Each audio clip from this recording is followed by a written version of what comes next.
All right, good morning. It looks like just about everyone has joined, so we will go ahead and get started. My name is Jessica Ballard. Today our host, Peter Brown, will be discussing how will you win your next new client. I'm going to go ahead and run through a few housekeeping items before we get started.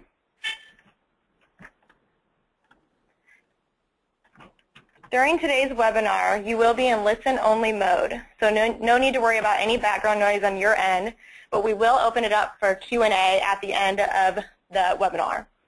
You should have received a link in the GoToWebinar panel on your screen where you can access a PDF download of today's slides. I encourage you to ask questions throughout the presentation, and we will do our best to answer many of those questions as time permits at the conclusion of the presentation. To ask questions, please utilize the GoToWebinar panel on your screen where you may type in those questions. We will have a couple of live interactive polls throughout the presentation, which we invite you to each participate in.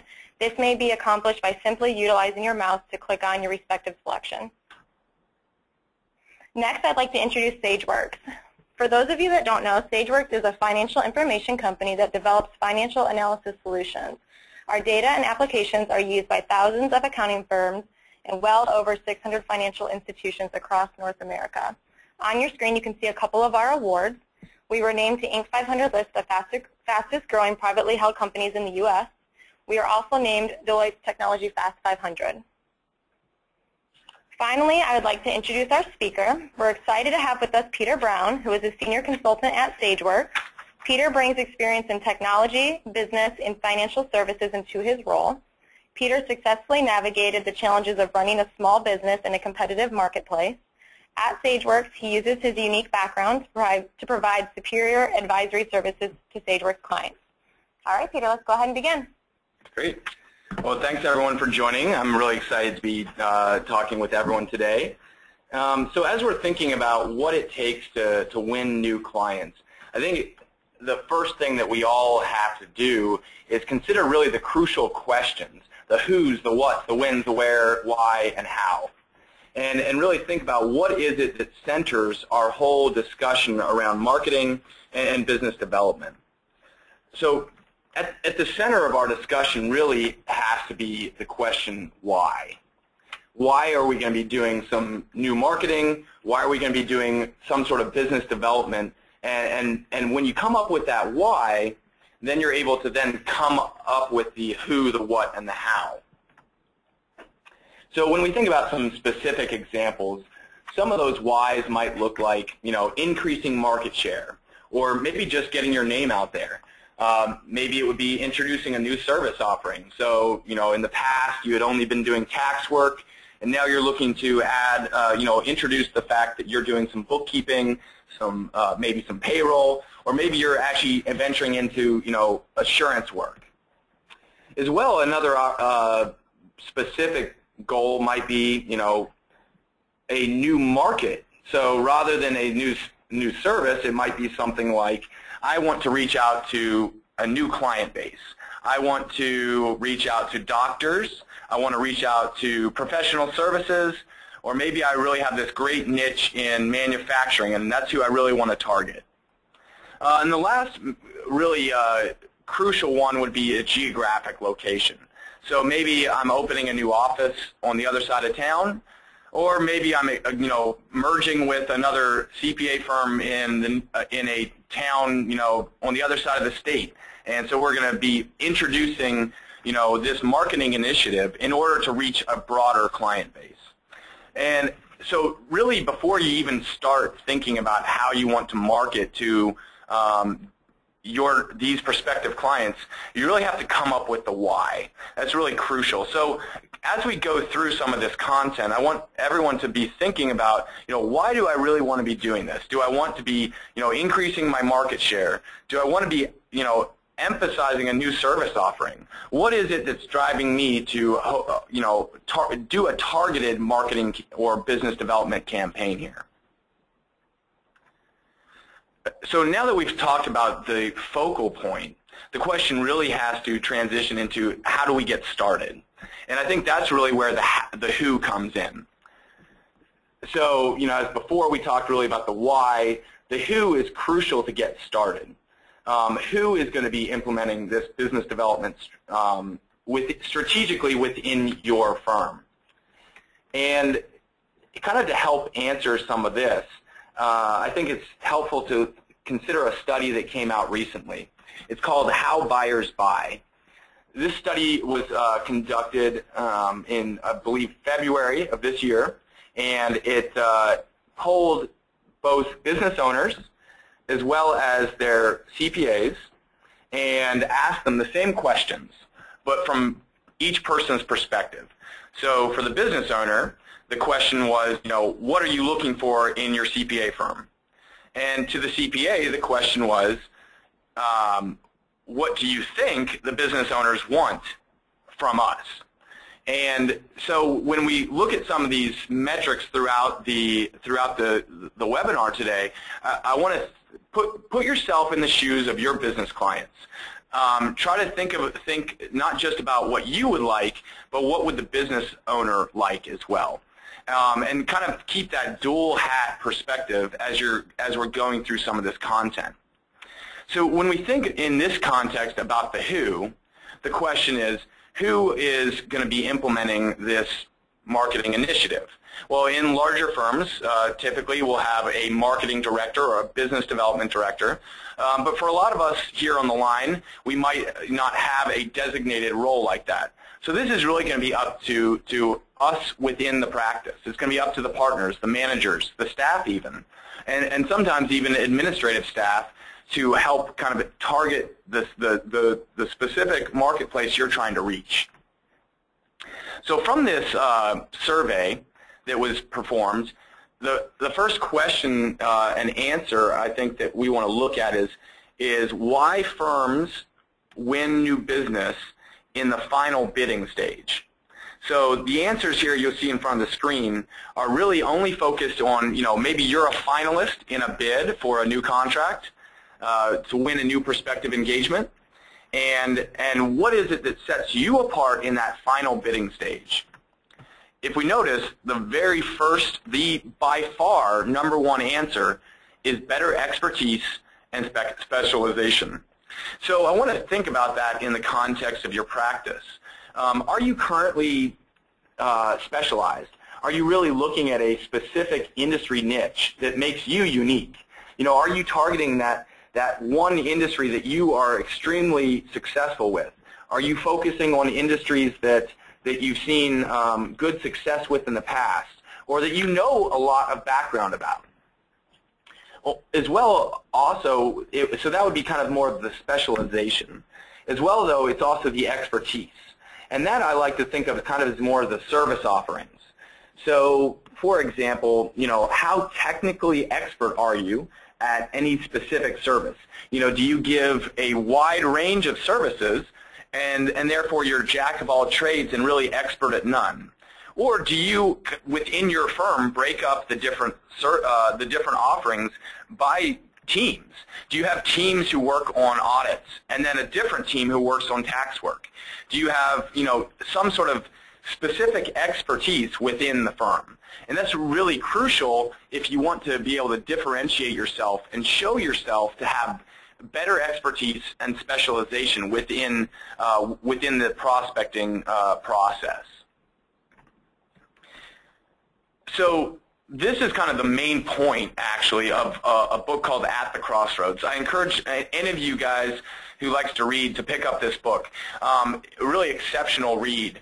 This is written by a lady named Gail Crosley. You may or may not be familiar with her, but she's a consultant who actually helps work with CPAs to not only win new clients, but also help kind of structure or reorganize their firm to be more and more successful. And what this book is actually a fictional CPA firm that she kind of follows through from mediocre performance to exceptional performance, where they're beating other people at these prospective engagements, where they're winning new business successfully again and again. And what she really emphasizes throughout this book is that the CPA market, as a lot of us are aware of, is really headed toward making it a commodity. your services are compliance focused, and as a result, when you have big companies like H&R Block, they can gobble up a huge amount of tax work because that's really what they specialize in. And it's really hard to beat them on price. You may or may not be able to. You might be able to drop your margins, your profit margins, and beat them on price. But at what cost? Is it really going to be beneficial to you? So in order to be competitive in this kind of marketplace, what she really highlights in this book is the need to make some internal changes. One of the crucial points and turning points in the book, in my mind, is a scene where two partners are in this meeting with the managing partner, and it's brought to their attention that each one of these individual partners had been bidding for a particular client. They were actually bidding for the same client, but because they were unwilling to share their information with each other as the partner group, because they kind of held their book of business closely to their chest, and they weren't looking at a team perspective, but rather, what's in it for me. As a result, they actually got to the final bidding process against each other. And you may say, okay, so this is just a novel, it's kind of a ridiculous scenario. I know it sounds ridiculous, but it's actually a scenario I've run across myself. There was a regional firm in the Midwest that I've been working with who had that exact scenario happen. Two partners were both bidding for the same business, and they ended up becoming the final competitors against each other. And as a result, the client was kind of laughing. They're like, yeah, I know that like I can get them to drop their price because they're bidding against each other. And at the end, the client finally said, by the way, I just want to let you know, you have won the bid, but you're bidding against yourself. So I think that really highlights one of the crucial things that the industry at large really can do to differentiate yourself, is recognize that it's no longer my book of business. It's more about a team effort, and the way that we can really do that is get specialization and expertise. So the specialization being specialize in specific niche industries. Get really good at a handful. You don't have to be all things to all people. Really target a market where you are the expert. And number two is that expertise, where you segment your firm by what makes you what is your line of expertise. You may be an exceptional auditor, so that's great for you. But your partner, for example, might be much more gifted on the tax side. And that's really where you can help segment that business, and your partner can send business your way for audits, and you can send business his way or her way for the tax work. And this is really what ends up setting firms apart, and by creating this kind of matrix-style service line and industry niche organization structure within the firm. So we thought now a little bit about the why, and we thought about the who. The who is really, it starts with us. Now I want to think about the what. What makes us unique and helps us to begin to differentiate within the marketplace? So just think about that question. What is it that makes us unique? What is it that sets us apart from the particular from the competitors, the people that we are going up against in these bidding processes?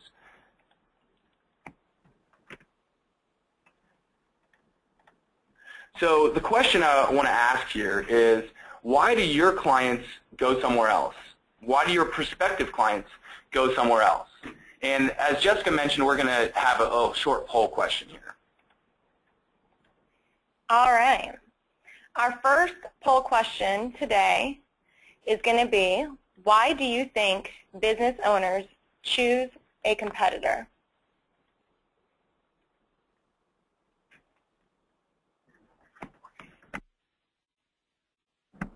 All right, we're going to go ahead and give you a few seconds to answer this. And for those of you that are listening in, I'm going to run through the four possible answers. So first, why do you think business owners choose a competitor? Answer 1 would be price and or cost of services. The next selection would be lack of expertise. Next, we have lack of industry knowledge. And lastly, we have poor customer service. And we're going to go ahead and give you guys just a few more minutes, or a few more seconds here. We still have some answers coming in.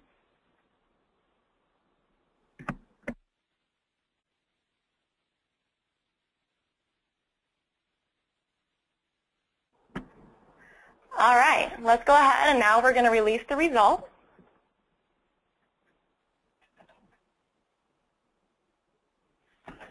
%, of you answered with price, cost of services. 0% answered at lack of expertise. 0% answered at lack of industry knowledge. And 33% answered with poor customer service. All right, we're going to turn it back over to Peter for reviewing. All right, so thanks everyone for engaging in that poll. I think we had some, it looks like some good answers there. So let's address the poor customer service first. I think absolutely, there's no question that's crucial at any level, and obviously all of these are kind of right answers and all of them are wrong answers. They're all right depending on the perspective, and kind of the question is how influential are these in the process.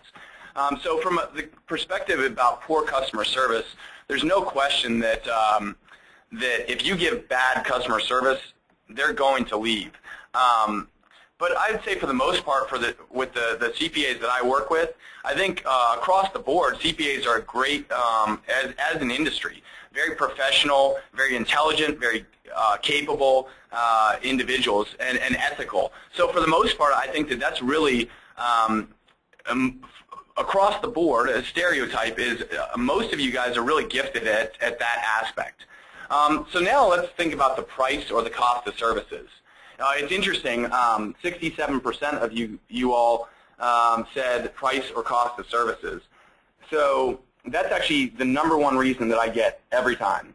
I don't normally do this maybe webinar in this poll question, but I do often ask CPAs I work with this exact same question. You know, what is it that do you think that makes your clients go somewhere else? Or in a prospective engagement, you know, what makes them go to the other person bidding against you? What's interesting, if we return to that how buyers buy poll survey, is that's actually exactly what the #1 answer from CPAs is. If we notice, the #1 answer is listed here in purple from the CPAs and in green from the business owners. So the CPAs, with a fairly large majority, said that overpaying or price, cost of services, is the primary reason they're going to go to a competitor. That's pretty interesting. But what is even more interesting is if you look at the disconnect, that business owners do care about this, but not that much. There's many other factors that are more important, and so of course, no question, price is incredibly crucial, and you can't be, you know, ridiculously overpriced, and you certainly, and yet that's not the deciding factor. The #1 reason is lack of industry knowledge. That's pretty substantial. It's crucial, again, as we kind of come back to the who. You know, from within our practices, we need to be starting to think this way. We need to start segmenting our practice along service lines as well as along industry niches. What's going to demonstrate our industry knowledge in these prospective engagements? What's going to set us apart? What's going to differentiate us from the competitor down the street? Well, one of the ways is let's show that we are the experts in this particular client's industry. Another thing to think about and just consider is that I've also found it to be very helpful to use some external entities who help you specialize in that industry knowledge. So just kind of planting that bug in your ear as well. Now, if we transition, we've thought about the why and the who and the what. Let's consider just one of the other facets here, and that's the how. So how should we be approaching prospective clients? A lot of times we might be thinking, well, when we think marketing, we think websites, we think social media, we think networking events. We might think taking a potential client to golf. We might think of a lot of these different things, maybe our reputation as a firm. All of those are definitely important. And you'll see on this survey question, again, they're definitely on the list, whether it's social media or email, networking events. What's really interesting, though, is the number one method rather, is for marketing is developing personal relationships by a pretty substantial margin compared to the other avenues. So you can never really replace that personal relationship with a Twitter feed or with a LinkedIn account. And it's not saying that those aren't beneficial. Those are great opportunities to network with people outside of your personal relationship. But ultimately, they have to be followed up with that personal touch, with the personal relationship. So yes, they're buying your industry expertise. Yes, they're buying because of your service expertise. But ultimately, the question is not the what anymore, but the how. So how do you want to approach them? How do you want to demonstrate that you have that industry expertise? How do you want to demonstrate that you have that service line expertise? So the best approach to demonstrating your offerings is really, again, through that personal relationship. Your clients want you to be that trusted advisor, somebody that they really have that deep relationship with. So now at this stage in the webinar, I want to just transition here to think a little bit outside the box. When we think what is marketing, we all come to the table with some sort of preconceived notion. We think about primarily winning new clients, prospecting. But what I'd really like to do is think about some of the other whys. Why am I having this marketing or business development initiative? Here's some other whys that you might consider. To build a practice with substantive clients.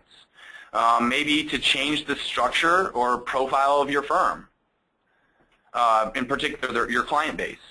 Maybe it's to change the perception of your firm by its market, or to sell new services, but not to new clients only, but to existing clients. Or ultimately, it also might be to strengthen your relationships with those existing clients. I say this all the time to my clients that I work with closely. A lot of times, your largest prospecting pool is your existing clients because you're that trusted advisor for them. So you may be only doing their tax work, and so really only meeting a couple times a year. But think about it like this. What if you, or maybe if one of your partners, or someone else within the firm could also pick up an engagement for the audit, for an audit? Or maybe they want to do some forecasting, and they want some help from an outside third party to give some unbiased projections. Or maybe they really just need some help with, business consulting. And there's a lot of opportunities within your own client base to add some additional revenue. So if we think about that, the AICPA actually performed a study recently last year that recognized that they estimate it costs 11 times more to bring in a new client than to keep an existing one. That's really a very interesting metric. A lot of times we think, well, we could get a new client on board, and maybe, especially if it's a more substantial engagement, maybe it's an audit. We might get 25,000, or we might even just get 10,000 for that engagement. But you have to think about the cost of bringing on that new client, learning what they like, what they don't like, learning who they are, learning what drives their business. Learning, all about them takes time, effort, and ultimately costs money. So what if instead you take a client that you already know and you've known for years, and you have a great relationship with? They're a great person to be maybe going to about additional service offerings that you may have within your firm. So at this point, we're going to ask the second poll question of the day. And just want to think about, the question is this: from the survey, how buyers buy, what percentage of your clients are interested in learning about additional services? So I'm going to pass that back off to Jessica. All right, thank you, Peter. So as Peter mentioned, our next poll question is, what percentage of clients are interested in learning about your additional services? And I'm going to go ahead and give everyone just a few minutes to answer. And for those of you that are just listening in, the choices are 11%, 44%, 5%, and 22%. And we're going to go ahead and give that just a few more seconds here for everyone to answer.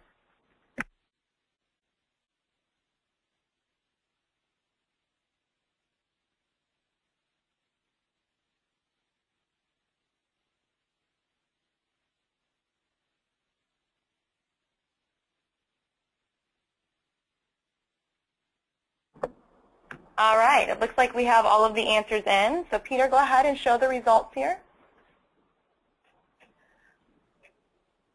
Okay, 0% of our respondents answered at 11%, 32% of you answered at 44%, 67% of you answered at 5%, and 0% of you answered at 22%. All right, go ahead, Peter. That's very interesting. It's actually looks like about a third of you guys approximately got the right answer. So let's just show that here. 44%. 44% is the right answer. Now, what's interesting about that is for the rest of everyone on the webinar, the answer was 5%, and that's been my experience as well. With many of the CPAs that I work with, they really think, oh, well, my clients wouldn't really be interested in learning about the other services. They already know that they don't want these additional services. But generally speaking, in my experience, that's often mainly because the question was never asked. So as we kind of think through what does that look like, what does it look like, and why do I want to do this with my existing client base?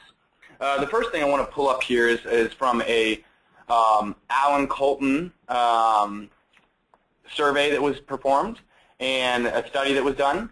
And if you notice, as you go down the line as far as number of services provided, 1, 2, 3, 4, 5, you'll see the retention rate for 10 years goes up substantially. So, this is clients that we retain for at least 10 years. It starts at 12% and goes all the way up to 98% if we have 5 different services provided. It really, I think, highlights that the more services you provide, the easier it is to retain some of your top clients. And that's obvious because, the more services you provide, the deeper your relationships, and ultimately the more they come to you for all of their needs. You may be, for example, just doing their books right now. What you might offer is say, hey, we also have somebody in our firm who does tax work. We'd love to do your taxes this year as well. We provide some, we've proven ourselves within the industry to be able to really help reduce your tax liability. And, and of course, they already trust you because you're doing their books. So it's a great opportunity to provide that additional service. Or maybe they're a firm that you do, you have already been doing, all their bookkeeping, done all their tax work, but now, additionally, you want to be able to do some consultative type engagements. It's a great opportunity. You see their books every single month. You know how they're performing financially. And you know what all those things mean. You know why, if say their current ratio is low, maybe, compared to the industry, they have a, 1.2 current ratio, and really the industry's, averaging right around 3. That's very meaningful. You know that at a glance, especially if you have that industry information at your fingertips. And it really helps you then come in and say, look, this is something that I noticed. I wanted to bring this to your attention. I'd love to get coffee with you sometime. I'd love to sit down and go through some of your financial performance. I'd love to even, maybe it's something like, hey, let's go out and go play some golf together, and we'll kind of chat about what your strategies are going forward. How can I perform better financially with my business, and use those opportunities, that trusted relationship, to be able to win consulting engagements. And if just to kind of put this in some perspective, a lot of times I'll hear from some of my smaller clients that, well, my business clients aren't really sophisticated enough, or maybe my clients are too small. They wouldn't really pay for something like this. And that's a great concern, but ultimately I think that that's something that if you can show them that you're going to be able to meaningfully impact their business, they're more than willing to actually have some sort of engagement there. For example, a friend of mine that I actually did some business consulting with makes about $350,000 a year, so a pretty small business there, and I was able to show him by doing some forecasting and projection work that by doing some work in particular with reducing his long-term liabilities, doing some refinancing, especially as the interest rates are historically low right now, he was able to bring more money to his bottom line, his cash flow, and ultimately increased his cash flow by about $100,000 over the next couple years. And as a result, he was more than willing. He paid me about $10,000 to do that consulting work. So just to give you a context, there's substantial opportunities there as long as and you have that financial expertise. So I think it's a great mesh where the expert meets with the opportunity. The other thing I want to kind of bring out now is just think about the time of year it is right now. We've finished busy season, and for a lot of us, we're probably going to be going on vacation, or maybe we got slower time, and we're looking forward to this slower season right now. But it's also a great time of year to be meeting with your clients, to be reaching out with them and giving them some of your additional service offerings, or to potentially even be scheduling some consultative next step type engagements. So hopefully, throughout this webinar, you've gotten a few good ideas of how you can really utilize your time right now, especially in the July-August timeframe, where you have some maybe more time right now to do some of this marketing or business development. And so when you think about the why, what am I really looking to accomplish? And the who, how do I restructure myself and the way I think to be more effective? And the what am I going to really offer these guys? And then ultimately, how am I going to start implementing this? So when we think about this, the last thing I want to leave you with is think about one of the applications, and that is, what are we going to do both with existing clients as well as prospective clients? And again, from that survey, how do clients want to be approached? Ultimately, the number one answer is that personal call or visit by a pretty substantial margin. So use this time of year to reach out. Maybe it's a call to one of your top clients, or maybe it's a call to one of your B clients who you'd like to see become an A client. Use this time of year to show your industry expertise, your specialization along service lines, and really show that you're that trusted advisor. So what's that next step? And really just want to reiterate the what again. The who is already decided. That's you all. And the how can't really come until you've determined that why and what. So on this webinar, you've probably already thought of some of those whys. Why do I want to do this? Really, what I want to leave you with is thinking about that what. What are you going to do to make yourself that industry expert, that trusted advisor that they come to, whether it's a new client, a prospective client, or whether it's an existing client that you want to reach out to and deepen that relationship with. So at this point, we're going to open it up for questions, and I'm going to turn it back to Jessica. All right, Peter, I want to say thank you. That was really terrific. We appreciate you being on the webinar today and providing us with such a great presentation. Before we open it up for questions, we do have one final poll question that we would like to ask. And I'm going to go ahead and have Peter set that up now. And our last question today is, are you interested in learning how ProfitSense can help you with your client engagements? And we will go ahead and give just a moment for each of you to answer.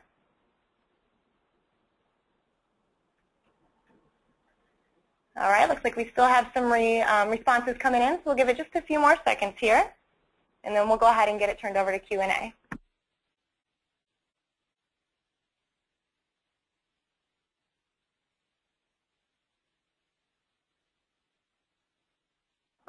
All right, it looks like we have all of our responses in.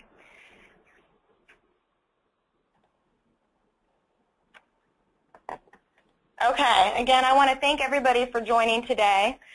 We are about to open it up for questions. Right now on the screen, you can see Peter's contact information and additional resources. I invite each of you to access our white papers via the link on the PDF slides that we provided. I also encourage you to join our Business Advisory Forum for CPAs and accountants. In that forum, we have a lot of best practices, things for you to learn about during each season, and it also allows you to interact with your peers. But okay, let's go ahead and open it up for Q&A. What questions do you have for Peter? And please note that you can type those questions in at the right side of your screen there.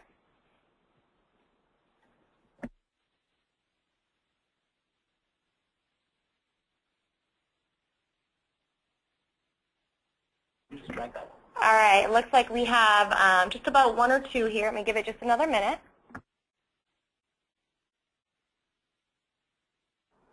Okay, well, we'll still give you guys some time to ask questions, but we do have one that came in. Peter, based off of the webinar, how would I set myself apart as an industry expert? If you could please answer that for us. Sure. That's a great question. So there's a bunch of different things that really you can do to set yourself apart as that industry expert. Kind of as we touched on, the first thing that I would encourage you to think about is what makes you unique. What is it about you that you can provide someone else as that trusted advisor that no one else can do? You know, maybe you've been in the industry, in that particular industry, you've been working with them for about 20 years. Or maybe even just 10 years, 5 years. But it's something that sets you apart, where you have some expertise. The other thing that I would encourage you to consider is whether you're if you're a current customer of ours, obviously you should be quite familiar with our industry data reports. But it's a great opportunity inside of our data reports where you can look in at that industry. You don't have to just look at one industry. You can look at surrounding industries. You can see what related, maybe one of the suppliers is doing. Maybe you can look at if it's a residential building construction industry, you can look at not only remodelers, but you can also look at those new home builders. And you can kind of see you know, the various different things that are going on in that industry, and then segment it by revenue range, segment it by geographic location. Look at what the changes are and the trends are, and use those as great talking points in those engagements. All right, thank you, Peter. Our next question is, what's the best billing model for Cecil services, hourly, flat fee, or other? A great question. Thanks for the good question there. Want to make sure that I have this right, but I'm pretty sure the question is, you know, what's the best billing model for doing maybe some additional engagements with ProfitSense, or potentially even just doing some additional engagements with existing clients? That's a great question, one that I often get. So there's a couple different approaches that I typically recommend. One is I generally steer clear from that flat fee.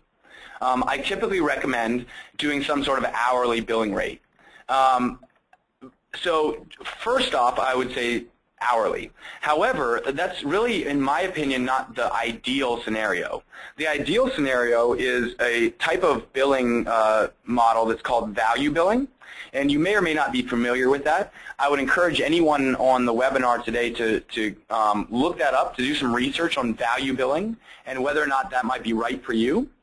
But basically, kind of a top level, if you think about it like this, essentially what value billing is what is my client willing to pay? And start with that question in mind rather than how much is it going to cost me.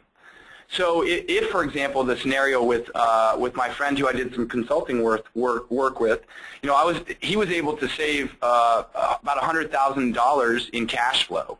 As a result, I kind of knew that he'd be more than willing to pay about 10% of his the bottom line that was increased. So I started with that 10,000 mark. Instead, if I had started with, hey, I'm going to do some consulting work for $1,000 for you, I would have well undersold myself. And if I had done hourly, I might have it still might have only taken me maybe 3 or 4 hours to do some of that work. And even if I billed at $500 an hour, we're still only talking about $1,500, maybe $2,000 or $3,000. But as a result, by doing it based off of what I was able to provide for him, what it meant for his bottom line, I was able to be able to bill a little bit higher at that using that model. So hopefully that's helpful. All right, thank you, Peter. We do have a couple more questions, and we don't have time to get to them now, so please know that we will follow up with you after this webinar to get some answers to you. Again, I would like to thank everyone for joining and Peter for presenting for us today. You will be receiving an email shortly that's going to include a recording of today's webinar for you to refer back to or to share with other members of your firm.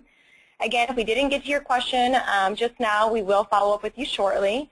And for those of you that answered yes to learning more about ProfitCents, we will be reaching out to you soon. Thanks again for joining.